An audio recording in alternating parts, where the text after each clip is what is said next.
Protein is now at Starbucks, and it's never tasted so good. You can add Protein cold foam to your favorite drink or try one of our new Protein lattes or matcha. Try it today at Starbucks.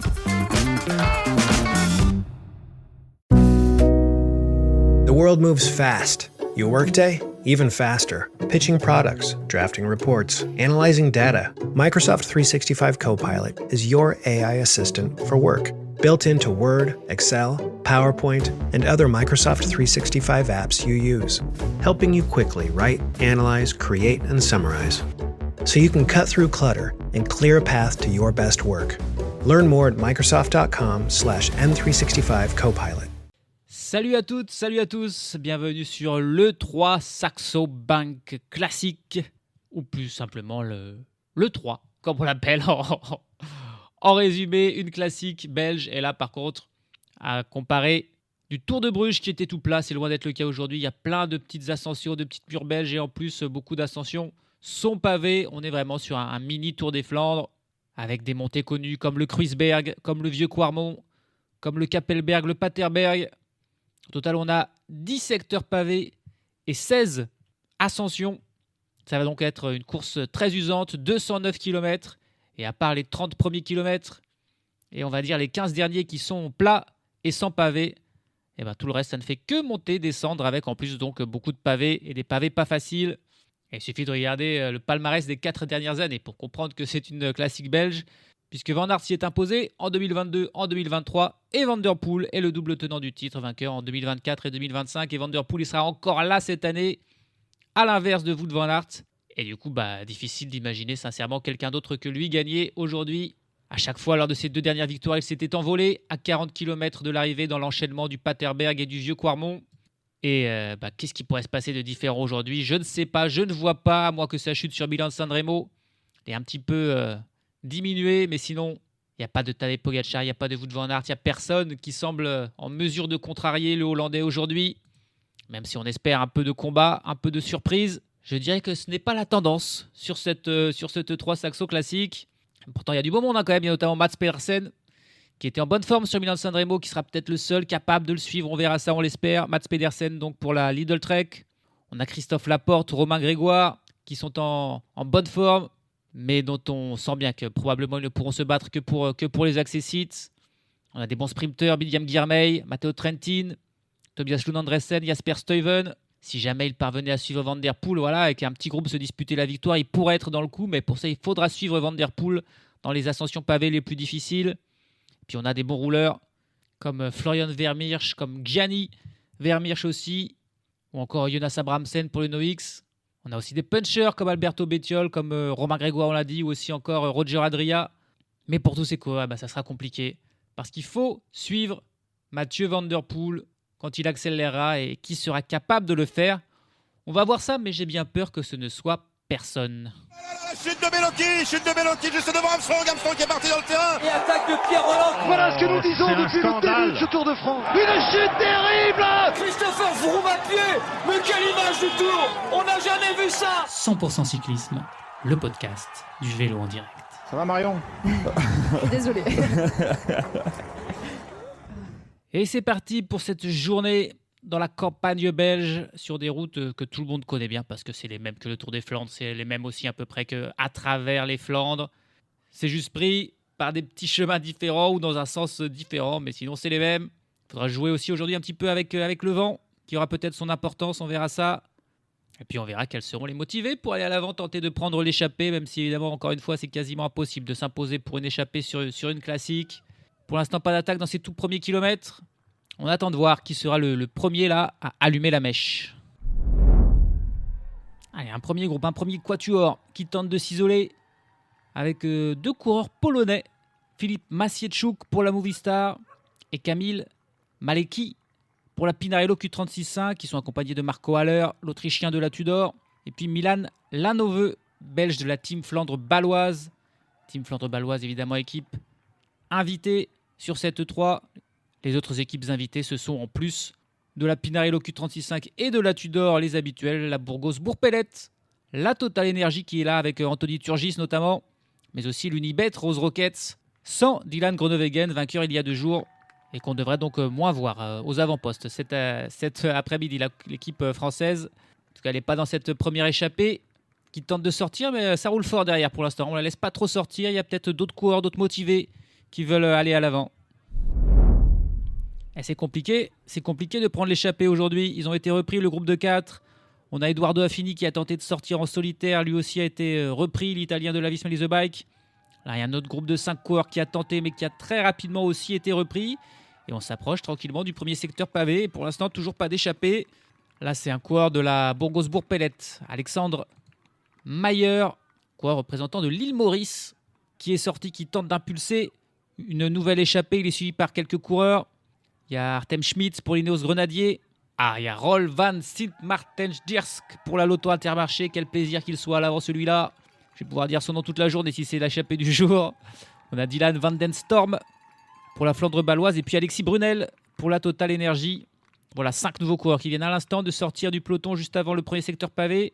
Est-ce qu'ils vont réussir enfin à creuser un peu l'écart? C'est pas sûr parce que ça roule vraiment toujours très fort derrière. Alors c'est pas tout à fait le même scénario que sur le Tour de Bruges où il n'y avait pas eu d'échappée, mais il n'y avait pas non plus eu beaucoup de tentatives. Là, il y a beaucoup de tentatives, mais on n'a pas non plus d'échappée parce que le groupe de 5 a été repris et on est désormais dans les secteurs pavés. On attaque le deuxième là, après avoir passé le Bocarnestrat. On est sur le Holleweg et il y a 3 nouveaux coureurs qui tentent de sortir avec Bastien Tronchon pour la Groupama FDJ, accompagné de Nicolas Zukowski pour la Pinarello Q36.5 et Michael Lambrecht pour la Team Flandre baloise. La Team Flandre baloise, à chaque coup, ils mettent un coureur devant. Ils espèrent qu'à chaque fois que ce sera le bon, mais pour l'instant, ça sort pas, c'est compliqué. Ces 3 coureurs qui sont sortis, mais non quoi, une dizaine de secondes d'avance, c'est tout sur le peloton qui roule très fort. Un peloton où on ne compte plus Fabio Jakobsen, le sprinter de la Picnic Postenel, qui décidément ne va pas très bien du tout, en grande difficulté. Et pour la Picnic Postenel, c'est déjà compliqué, mais en plus, voilà, ils ne peuvent pas compter sur leur leader, leur sprinter Jakobsen. C'est probablement pas encore aujourd'hui qu'ils iront chercher la première victoire de leur saison, la Picnic.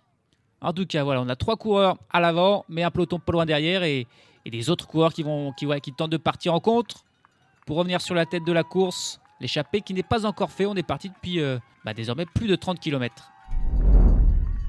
Et ils sont plusieurs. On va essayer de rejoindre les 3 coureurs de tête. On a vu Jan Tratnik et Edoardo Affini encore tenter de sortir. On a vu Julius Johansen et Björn Kurt. Mais finalement, c'est un trio là qui revient sur la tête de la course avec Stan de Wolf pour la Decathlon, Luc Durbridge pour la Jayco Alula et Sven-Erik Byström pour l'Uno-X. Ces 6 coureurs qui sont à l'avant et qui ont désormais le plus gros écart. On va dire avec le peloton, environ une trentaine de secondes. On est à 155 km de l'arrivée. Peut-être qu'on tient enfin notre échappée du jour, même s'il y a encore des coureurs dans le peloton qui sont intéressés pour sortir. Ils sont rapidement rattrapés. Je pense qu'on ne laissera plus sortir personne et que ces 6 coureurs à l'avant vont pouvoir gagner un petit peu de temps petit à petit. Et l'écart qui grimpe. Désormais, c'est 3 minutes même, carrément d'avance. Pour les 6 hommes de tête, Stan de Wolf, Bastien Tronchon, Luc Durbridge, Sven-Erik Byström, Nicolas Zukowski et Michael Lambrecht. Il y a un trio intercalé qui tente de revenir sur eux, mais qui stagne. Hein. Pointé à 1 minute 10 et ils ne gagnent pas vraiment de temps. Ils sont sortis du peloton quand le peloton était à 1 minute 10 et depuis, ils sont toujours à 1 minute 10. On trouve 2 coureurs de la Picnic Postenel avec Sean Flynn et avec Henri-François Renard-Aquin en compagnie du Tchèque Wojciech Kminek de la Burgos. Voilà, 3 coureurs qui ont raté l'échappée. 2 équipes qui ne sont pas représentées à l'avant, qui aimeraient bien y être, mais c'est compliqué. Ils sont vraiment en chasse-patate là, dans le vent en plus qui souffle un peu. Et tout simplement, ils ne gagnent pas de temps. Alors, ils gagnent du temps, certes, sur le peloton, parce que le peloton ne roule pas très fort. Par contre, sur les échappées devant, ils ne reviennent pas. On est à 142 km de l'arrivée. Sylvain Dillier va se mettre en tête du peloton. Ça y est, commencer à travailler pour l'Alpecin Première Tech et maintenir cet écart peut-être autour des 3 minutes. 101 km de l'arrivée désormais. La course qui est assez tranquille, mais qui va peut-être accélérer là parce qu'on arrive dans un des passages les plus difficiles, le Kruisberg. Une montée pavée assez difficile. Et on sent que dans le peloton, il y a une petite bataille là pour le placement au pied de ce Kruisberg. Mais le peloton, il est un petit peu loin de l'échapper encore. 3 minutes et 25 secondes d'écart entre le peloton et les 6 hommes de tête. Et puis on a toujours le groupe de 3 intercalé, pointé désormais à 1,50 de la tête. Ils n'ont jamais réussi à revenir. Ils n'ont jamais été mieux qu'1 minute. Et là, petit à petit, ils perdent du temps. Ils vont peut-être finir par être repris par le peloton. On a quand même le temps là pour faire un petit focus sur un des échappés. Ils ont presque tous remporté des courses dans leur carrière. 2 victoires pour Bastien Tronchon, 1 pour Nicolas Zukowski, 1 pour Stan de Wolf, 1 pour Sven-Erik Byström. et 15 pour Luc Durbridge. Michael Lambrecht, le Belge de la team flandro-baloise, est le seul à n'avoir jamais remporté la moindre compétition dans sa carrière. Du coup, Luc Durbridge, voilà, 15 victoires. On va regarder où elles sont, ces 15 victoires. Pour l'Australien de 34 ans, qui a passé toute sa carrière dans l'équipe australienne. Il l'a rejoint en 2012 quand ça s'appelait alors l'Orica Green Edge. C'est devenu ensuite l'Orica Back Exchange, puis la Mitchelton Scott, puis la Team Back Exchange, puis désormais donc la Jayco Alula, Luc Durbridge. Et l'essentiel de sa victoire, il les a remportés quand même sur les championnats d'Australie, puisqu'il a remporté 4 fois le contre-la-montre et 2 fois la course en ligne. Mais il a aussi remporté pas mal de courses en France. Sur le circuit cycliste Sarthe-Pays de la Loire, en 2012, il a remporté une étape et le classement général. Pareil, sur le Tour du Poitou-Charentes, il remporte le chrono et le classement général. Mais il a surtout remporté une course World Tour dans sa carrière. C'était le prologue du Critérium Dauphiné. Là encore, c'était en 2012. Le Durbridge était plutôt bon au début de sa carrière. Ensuite, les victoires se sont diminuées. Et d'ailleurs, depuis 2020, il n'a remporté qu'une seule victoire. C'était les championnats d'Australie 2025. Une seule victoire en 6 ans pour Luc Durbridge. Très bon rouleur donc, mais voilà, qui est un petit peu sur la fin de carrière. Pour celui qui a fait 16 fois un grand tour, dont 11 fois le Tour de France, 4 fois le Giro et une fois la Vuelta. Il a fait deuxième d'une étape du Giro. Là encore, c'était plutôt dans son début de carrière en 2015, passé pas loin d'un gros succès. Et puis ensuite, il a eu plus de mal. On l'a aussi beaucoup vu sur les monuments, puisqu'il a fait 10 fois Paris-Roubaix, 5 fois Milan-San Remo, 10 fois le Tour des Flandres, en plus d'une fois les Bastogne-Liège et une fois le Tour de Lombardie. Et son meilleur résultat, c'était en 2017, 12e du Tour des Flandres pour Luc Durbridge, qui est donc désormais voilà, plus un équipier, un baroudeur même aujourd'hui, qui se porte à l'avant dans cette échappée. Il est toutefois pas le plus expérimenté, parce qu'on a aussi Sven Riksbergström qui a aussi 34 ans, le Norvégien. Mais c'est une vraie machine à rouler, Luc Durbridge. Et il permet à cette échappée d'avoir 3 minutes 30 d'avance sur le peloton qui vient de finir l'ascension du Kruisberg, qui se sera fait un train assez élevé, mais sans accélération pour l'instant. Ça y est, il y a des coureurs dans le peloton qui sont intéressés pour accélérer là. Avec Timo Kilic, le coureur de la Visma Lease Bike, dans l'ascension du Karnemelkbeekstraat. 1 km 500 à 5,4%. Et on a donc des coureurs là qui tentent de sortir et qui arrivent à sortir même. Sous l'impulsion de Timo Kilic, il est suivi par Dan Houle, le coureur de la Decathlon. On a Edward Tuns pour la Lidl Trek qui est aussi là. Un coureur pour l'Alpecin Première Tech aussi, mais c'est pas Van Der Poel, c'est Edward Plankaert qui est là. On a Anthony Turgis pour la Total Energy. C'est un joli groupe là qui sort. Connor Swift pour l'Ineos Grenadier. Et aussi coureur de la Soudal Quick Step, Pepin Renderink. Voilà, 7 coureurs là qui sont sortis du peloton. Ils ont peut-être été inspirés par la présence pas loin devant eux du groupe de 3. Les 2 coureurs de la Picnic Postenel et le coureur de la Burgos. Et puis derrière dans le peloton, c'est compliqué de passer. La route est tellement étroite que l'arrière du peloton est obligé de limite d'attendre, de poser pied à terre. C'est pas des chutes ni des accrochages, c'est juste qu'il n'y a pas la place pour tout le monde. Et donc quand on est à l'arrière, c'est la définition d'un embouteillage. Et à l'avant du peloton, intéressant de voir, ce sont les coureurs de la Lidl Trek et de la Decathlon qui occupent la largeur de la route pour éviter qu'on vienne les poursuivre. Et du coup, ils se sont bien sortis, ce groupe de 7 coureurs. Ils sont déjà en train de revenir sur Sean Flynn, sur Henri François Renard-Aquin et Wojciech Kminek, les 3 coureurs qui viennent de passer un très mauvais moment. À la poursuite des hommes de tête, ils n'ont jamais réussi. Et là, ils sont repris donc par ce groupe qui vient de sortir du peloton.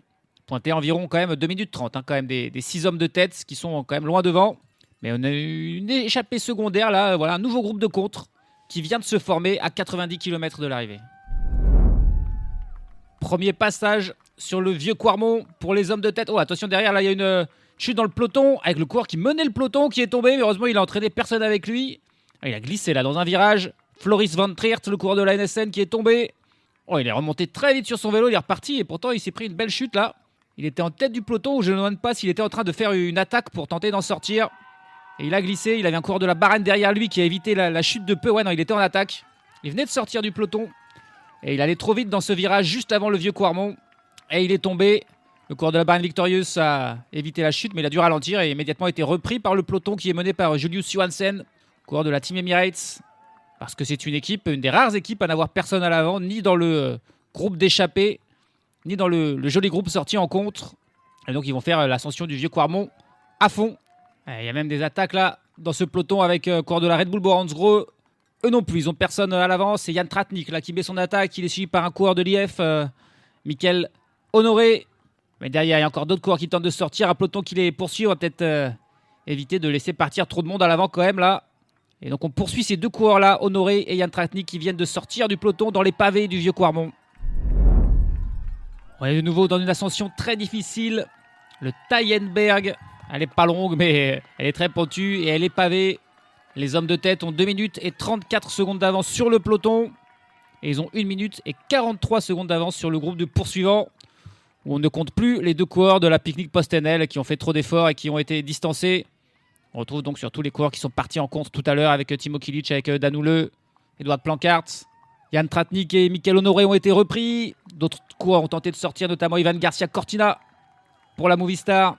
Et attention parce qu'il y aura probablement de nouveau des attaques là dans ce Taillenberg. C'est Jasper Stuyven qui mène. Il a Tim Van Dierck dans sa roue. Tim Van Dierck qui d'ailleurs là met une accélération dans les passages les plus pentus au moment où ils reviennent sur Ivan Garcia Cortina qui était toujours un petit peu intercalé. Et attention Mathieu Van Der Poel qui réagit à l'attaque de Tim Van Dierck. Mathieu Van Der Poel qui fait son mouvement là, 70 km de l'arrivée, et qui revient sur Tim Van Dierck. Et derrière, ça suit pas. Christophe Laporte qui tente de revenir, mais qui prend un écart, tout comme Jasper Stuyven, Matteo Trentin, Florian Vermeersch, qui a eu une crevaison il n'y a pas longtemps et qui a eu juste le temps de revenir dans le peloton. Et après, boum, l'attaque là de Tim Van Dierck, suivi par Mathieu Van Der Poel.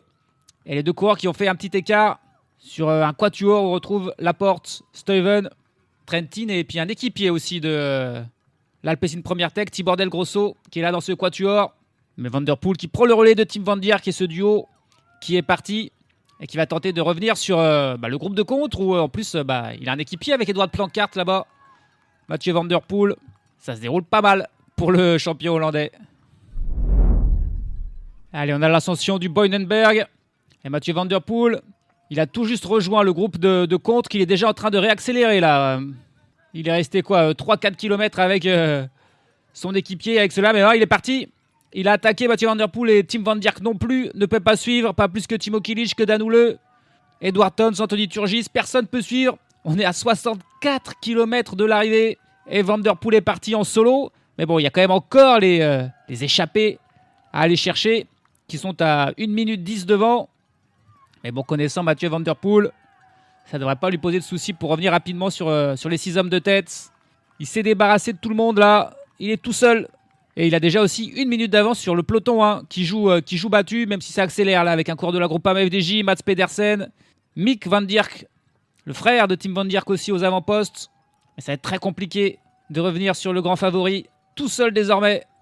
Mais pas tout seul à l'avant, puisqu'il y a donc encore le groupe de 6 coureurs, les échappés matinaux, qui sont toujours devant. Et qui ne devraient pas tarder à voir Mathieu Van Der Poel pointé à 1 minute derrière eux. Et revenir sur eux. Ça bouge dans le peloton, avec un trio qui tente de sortir là, avec Jonas Abrahamsen, avec Florian Vermeersch et Laurens Pitty, dans l'ascension du Kapelberg là.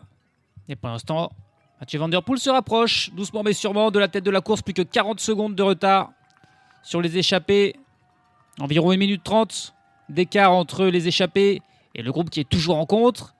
Et puis un petit peu plus sur le peloton vient de sortir donc Abrahamsen, Vermeersch et Laurens Pitty. Je dirais pas qu'il plafonne désormais Van Der Poel, mais voilà, ça va lui coûter de revenir sur la tête de la course. Il est pointé à une trentaine de secondes et il a bien du mal à gagner les secondes qui lui manquent pour rejoindre les 6 échappés matinaux. Derrière, il y a eu un regroupement entre le groupe de Florian Vermeersch et Jonas Abrahamsen et le groupe de Dan Houle et Tim Van Dierck avec Laurens Pitty aussi. Mais ce groupe d'une quinzaine de coureurs va être repris par le peloton qui est juste derrière. On va donc avoir un peloton de nouveau groupé à l'exception des 6 échappés et de Mathieu Van Der Poel intercalés.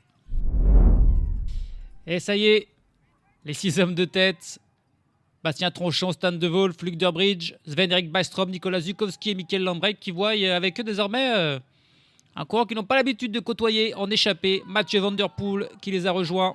On est à 45 km de l'arrivée. Et évidemment, Mathieu Van Der Poel qui prend immédiatement la tête de ce groupe et les autres qui vont plus passer un relais. Ils vont d'ailleurs juste tenter de s'accrocher dans la route Van Der Poel. Ça va être compliqué parce qu'on va bientôt arriver au Paterberg et à mon avis, ils vont tous exploser à ce moment-là. Derrière, peloton groupé, on a juste Jan Tratnik pour la Red Bull Bora-Hansgrohe qui a décidé d'attaquer et qui est sorti en solitaire.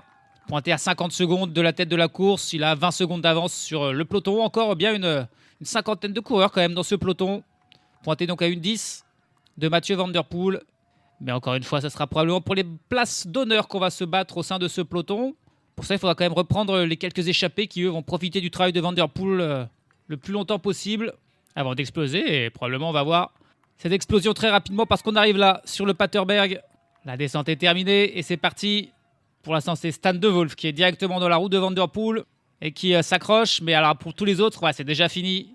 Ils lâchent tous. Bastien Trochon, Durbridge, Bystrom, Zukowski, Lambrecht. Ils ne peuvent pas suivre. Il n'y a que Stan de Wolf, le Belge, qui s'accroche. Elle est très courte cette ascension. Il se dit que s'il parvient à tenir encore un petit peu, il pourrait basculer en tête ensuite sur le vieux Quarmont. Mais non, il est en train de lâcher lui aussi, Stan de Wolf, parce que Van Der Poel se dresse sur les pédales. Mais l'accélération, dans les pourcentages les plus pentus, et il a pris 15-20 mètres d'avance sur Stan de Wolf. Et bah, on le reverra plus. 42 km de l'arrivée. Et il est parti. Il est désormais seul en tête. Mathieu Van Der Poel, Stan de Wolf en deuxième position. Derrière Bastien Trochon, qui s'est un petit peu débarrassé des 4 autres. Et ça va être compliqué ensuite pour ces coureurs-là de résister au retour du peloton. Et pour Mathieu Van Der Poel, c'est parti. C'est vraiment un scénario complètement attendu. Van Der Poel seul en tête. Un peu plus de 40 km de l'arrivée qui va filer vers la victoire. Derrière, le peloton est à son tour dans le Paterberg. Et Jan Tratnik est en train de se faire rattraper par un gros travail notamment de Mats Pedersen. Avec Van Dijk, avec Jasper Stuyven, Rasmus Stiller, Matthias Vacek.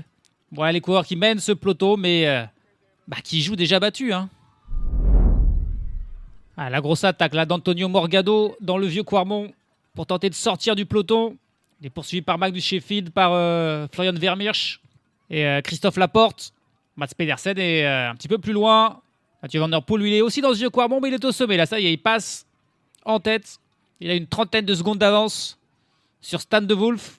Les autres échappés sont toujours intercalés, mais ne devraient pas tarder à être repris par donc ce quatuor là, mené par Antonio Morgado avec Florian Vermeersch, Laporte et Sheffield. On est à 37 km de l'arrivée. Et la vraie bataille, elle est à l'arrière, évidemment. Elle va être pour la place de second et de troisième. Et la tentative de Morgado n'a finalement pas fonctionné. Il a été repris par le peloton. Et là, on a un autre trio qui est sorti avec Per Strand Hagenes, le coureur de la Visma Lease Bike, qui a entraîné avec lui Jonas Abrahamsen pour l'UNO-X. Et Florian Vermeersch qui retourne pour la Team Emirates. Ils viennent de reprendre Stan de Wolf, qui était le dernier intercalé. Les autres échappés ont été repris. On a donc un nouveau quatuor là, intercalé, qui ont une vingtaine de secondes d'avance sur le peloton. Ils sont plutôt bien sortis, mais on a encore 26 km de l'arrivée. Il reste un dernier secteur pavé et une dernière ascension, mais c'est ni le plus difficile des secteurs pavés, ni la plus difficile des ascensions. Et ensuite, on aura les 15 derniers kilomètres sur le plat. Ça pourrait bien tout se regrouper et peut-être un sprint entre tous ces coureurs pour la deuxième et la troisième place. Van Der Poel, lui, il est tranquille devant. Il a 50 secondes d'avance sur les 4 premiers poursuivants et 1 minute 10 sur le peloton. Est-ce que je me serais un petit peu emballé là en disant que c'était fait pour Van Der Poel parce que ça travaille bien derrière. Hein. Le groupe de 4 là qui est vraiment fort avec Per Strand Hagenes, avec Florian Vermeersch, Jonas Abrahamsen. Stan de Wolf est aussi là, mais évidemment lui il passe plus trop de relais, il est fatigué. Ils sont en train de revenir petit à petit, plus que 27 secondes de retard sur Mathieu Van Der Poel. On est encore à 12 km de l'arrivée. Il reste évidemment que du plat. Mathieu Van Der Poel est un petit peu seul dans le vent. Attention, est-ce qu'il n'est pas parti d'un peu trop loin cette fois? Le peloton, lui, est pointé à 1 minute. Ça paraît plus compliqué pour lui de revenir, même si ça travaille bien avec la Red Bull Boransgro, avec la Groupama FDJ qui sont là. Mais voilà, l'écart qui est petit à petit en train de diminuer. Et je dirais même que je change d'avis d'un coup. La tendance est plus à un regroupement et un retour sur Mathieu Van Der Poel quand même, là, au moins pour les 4 qui le poursuivent. Peut-être pas pour le peloton, mais c'est pas fait. C'est pas fait. Le suspense est relancé pour le plus grand plaisir de tous les suiveurs, sauf peut-être pour les ultra fans de Mathieu Van Der Poel et pour Van Der Poel lui-même. Il y a définitivement du suspense, plus que 14 secondes d'avance pour Mathieu Van Der Poel. On est à 6 km de l'arrivée. Là, il y a un type sur une piste cyclable avec un sac à dos et en jean qui est presque capable de suivre le rythme de Mathieu Van Der Poel. Bon, ça n'a pas duré longtemps, mais ça ne doit pas être bon pour le moral de Van Der Poel de voir ce cyclo, pouvoir le suivre. Ce qui est surtout pas bon sur son moral, c'est les secondes qui s'égrènent et qu'il perd petit à petit. Les 4 hommes à sa poursuite qui l'ont en ligne de mire. On est à moins de 6 km de l'arrivée. Et ils vont probablement revenir dessus. Et attention, parce que le peloton lui aussi est petit en train de revenir. Plus que 30 secondes de retard pour le peloton. On retrouve encore bien une trentaine de coureurs. Et si tout ça se terminait par un sprint massif, ce serait assez fou. Ça va se jouer à pas grand chose en tout cas. Là, le suspense désormais est vraiment total et c'est génial. Plus que 2 km 500. Jonas Abrahamsen, toujours aussi généreux, qui mène. Devant Bertrand Hagenes, devant Stan de Wolf qui est encore là. C'est formidable ce qu'il fait, lui qui était dans l'échappée matinale. Ils n'ont plus que 7 secondes de retard sur Mathieu Van Der Poel. Le peloton est un petit peu plus loin à 30 secondes. Ça ne reviendra pas pour le peloton. Mais par contre, pour ces 4-là, il y a moyen d'y croire encore. Ils reviennent, ils grappillent seconde par seconde. Ils passent sous la banderole des 2 km. Mathieu Van Der Poel est juste devant eux. À quoi? 6 secondes. Mais il faut qu'ils continuent de travailler ensemble. Ils ne peuvent pas se permettre de ne pas passer de relais, de commencer à se regarder. Ils doivent aller jusqu'au bout parce qu'évidemment, Van Der Poel, lui, devant, il ne se relève pas. Ah, quel duel de rouleurs. Et si ça revient, qui serait le favori? Je me demande si ce ne serait pas Stan de Wolf, d'un seul coup, le favori, qui va peut-être un meilleur puncher que les autres. Mais il s'accroche, Mathieu Van Der Poel, il ne se rend pas. Il garde 4 secondes d'avance encore. Il se retourne évidemment beaucoup. Il loge beaucoup du corps. On passe la flamme rouge, il est toujours quand même devant. Mais il n'a plus que 10 mètres d'avance là sur les 4 autres. Et il assiste Mathieu Van Der Poel. Et derrière, ça se regarde. Attention, il se regarde là. Florian Vermeersch, Strand Hagenes, Jonas Abrahamsen, ils se regardent au pire moment. Ils allaient revenir sur Van Der Poel. Et là, non, c'est pas possible. Ils sont en train de s'enterrer. Ils lui revenaient dessus. Et ils ont arrêté de se travailler. C'est pas possible. Mathieu Van Der Poel qui a été à 10 mètres. Et finalement, Mathieu Van Der Poel qui a repris d'un seul coup 200 mètres d'avance. Mais c'est pas croyable. Ah, c'est presque honteux ce qu'ils ont fait. Ils avaient Van Der Poel juste devant eux et finalement, ils l'ont laissé s'échapper. Van Der Poel qui n'est plus qu'à 300 mètres et qui va bien aller chercher la victoire. Derrière Florian Vermeersch qui place son attaque. Mais non, là, ils n'ont pas le droit de se battre pour la deuxième place. Ils devaient tout donner pour tenter d'aller chercher la première. Mathieu Van Der Poel qui est à bout de force, mais qui va réussir à s'imposer pour la 3e année consécutive et remporter cette 3. Mais que c'était chaud. Derrière, c'est Bertrand Hagenes qui vient prendre la 2e place devant Vermeersch, devant De Wolf et devant Jonas Abrahamsen. Mais il fait un cri de rage, Florian Vermeersch, parce que oui, c'était lui un petit peu qui menait et à qui on n'a pas passé de relais. Mais ils n'ont pas le droit. Ils n'ont pas le droit de se relever à ce moment-là, à 800 mètres de la ligne, alors qu'ils revenaient sur Van Der Poel, derrière le sprint du peloton, mené par Tobias Lund Andresen, qui va remporter devant Christophe Laporte, devant Mats Pedersen, il me semble. Ah là là là là, ils étaient revenus. Ils n'avaient plus rien à faire. Ils avaient un dernier effort et personne n'a voulu faire ce dernier effort par peur de se condamner ensuite dans le sprint. Et du coup, ils ont sprinté pour la 2e place. Ils se sont regardés pendant 5 secondes, 10 secondes dont a profité Mathieu Van Der Poel pour reprendre un tout petit peu le champ alors qu'on pensait vraiment qu'il allait se faire reprendre. Et là, il est à bout de force. Il est à bout de force, Mathieu Van Der Poel, avec les bandages sur sa main suite à sa chute sur Milan-San Remo. Et il a dû vraiment stresser. Il a tout donné pour tenir jusqu'au bout. Il a passé la ligne complètement épuisé. Mais il a quand même réussi à s'imposer alors que le Quatuor travaillait si bien derrière. Ils ont perdu leur entente au moment crucial, à la flamme rouge. Ils se sont un petit peu regardés. Van Der Poel est reparti et c'était trop tard. 10 secondes de tergiversation. 10 secondes fatales pour eux. 10 secondes de bonheur pour Van Der Poel qui a pu reprendre le large et aller chercher sa 3e victoire donc consécutive sur le 3 Saxo Bank Classic. C'est déjà sa 4e victoire de la saison et puis sa 60e en carrière pour Mathieu Van Der Poel. Et celle-ci pourtant, il l'a vu lui échapper parce que vraiment il semblait en difficulté sur la fin. Et il a très bien joué là au dernier kilomètre en fait. Il s'est retourné, on a eu l'impression qu'il allait presque se relever. Et du coup ses poursuivants se sont aussi dit que il pouvait peut-être en garder un peu. Sauf que il a réaccéléré Mathieu Van Der Poel et pas les poursuivants qui sont continués à se regarder et qui ont perdu toute chance de le rattraper. C'est incroyable. L'enterrement de première classe des poursuivants face à Mathieu Van Der Poel qui va donc s'imposer de bon augure en vue du Tour des Flandres, même si on l'a vu quand même fatigué sur la fin. Après avoir été lâché sur Milan-San Remo par Tadej Pogačar, ça figure quand même que ce sera plutôt Pogačar, le favori sur le Tour des Flandres. Aujourd'hui, la 2e place, la place du déçu, pour avoir très mal joué dans le final pour Bertrand Hagenes, qui termine à 3 secondes finalement de Van Der Poel, juste devant Florian Vermeersch. La formidable 4e place de Stan de Wolf, échappée matinale et qui s'est accroché jusqu'au bout pour terminer 4e, juste devant Jonas Abrahamsen. Abrahamsen, un petit peu mon chouchou qui pour une fois là, il a mal joué. D'habitude, il calcule pas. D'habitude, il compte pas ses efforts. Et là, il a calculé au moment de passer le relais à Florian Vermeersch sous la flamme rouge. Il n'a pas trop voulu y aller. Et mal lui en a pris. J'espère qu'il retiendra la leçon. Ça sert à rien de s'économiser pour ensuite lutter pour la 2e place. Ici, en plus, pour finir 5e derrière. Fallait faire cet effort supplémentaire pour attraper Mathieu Van Der Poel pour avoir une chance de gagner. Personne ne l'a fait. Et ils sont tous perdants du coup. Le peloton termine à 24 secondes. Il revenait fort aussi. Il est réglé par Tobias Lund Andresen, juste devant Christophe Laporte, Gianni Vermeersch, Mats Pedersen et Matteo Trentin, qui vient compléter le top 10. Un groupe d'environ 30 coureurs. On retrouvait des coureurs comme Anthony Turgis, Nils Politt, Valentin Madouas, Romain Grégoire aussi était là.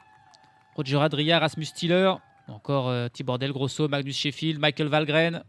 Et aussi, ils n'ont pas été loin finalement de revenir sur la tête de la course et de jouer la victoire.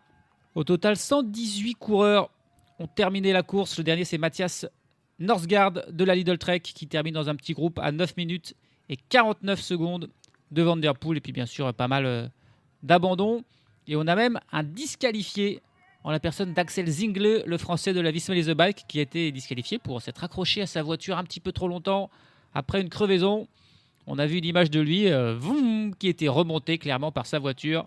Il pensait qu'on ne les voyait pas, mais un spectateur a filmé et du coup, ils se sont fait rattraper par la patrouille. Disqualification pour Axel Zingle, probablement une petite amende aussi pour lui et pour son équipe.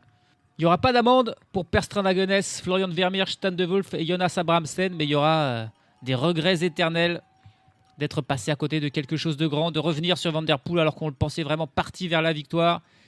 Ils avaient fait le plus dur, ils étaient revenus, j'en reviens toujours pas, ils étaient revenus. Et au moment de faire le dernier petit effort qu'il fallait, ils étaient littéralement à 10 mètres de Mathieu Van Der Poel. Ils se sont relevés, ils se sont regardés, ils ont joué et ils ont perdu. Incroyable. Incroyable dénouement sur cette classique E3. Prochain rendez-vous pour Van Der Poel comme pour 100% cyclisme, c'est dans 2 jours avec anciennement Gand-Wevelgem, mais ça a également changé de nom tout comme le Tour de Bruges. Alors maintenant ça s'appelle, le nom entier, je pourrais même pas vous le dire, In Flandersfield from Middelkerke to Wevelgem. Voilà, le nouveau nom de Gand-Wevelgem. Merci les gars. Mais en tout cas, ça sera la prochaine course. Mathieu Van Der Poel sera là, sera encore le favori. Mais voilà, on a vu aujourd'hui qu'il n'était pas imbattable et que si vraiment on s'y mettait, on pouvait le rattraper, le vaincre. Il faudra y croire, il faudra collaborer encore un peu plus pour le vaincre. C'est possible, c'est faisable, mais est-ce qu'ils le feront ? On verra ça dans 2 jours. Salut à tous, salut à toutes. I'm here on the job site with Dale, who's a framing contractor. Hey, good morning. Dale traded up to Geico Commercial Auto Insurance for all his business vehicles. We're here where he needs us most. Yep, they sure are. We make it easy for him to save on all his insurance needs, all in one place, with coverage that fits his business and bottom line. Oh, I shouldn't have looked down. It's all right. We're so far up here. Look at me. Take a deep breath. No, I'm good. So good. Get a commercial auto insurance quote today at geico.com and see how much you could save. It feels good to Geico.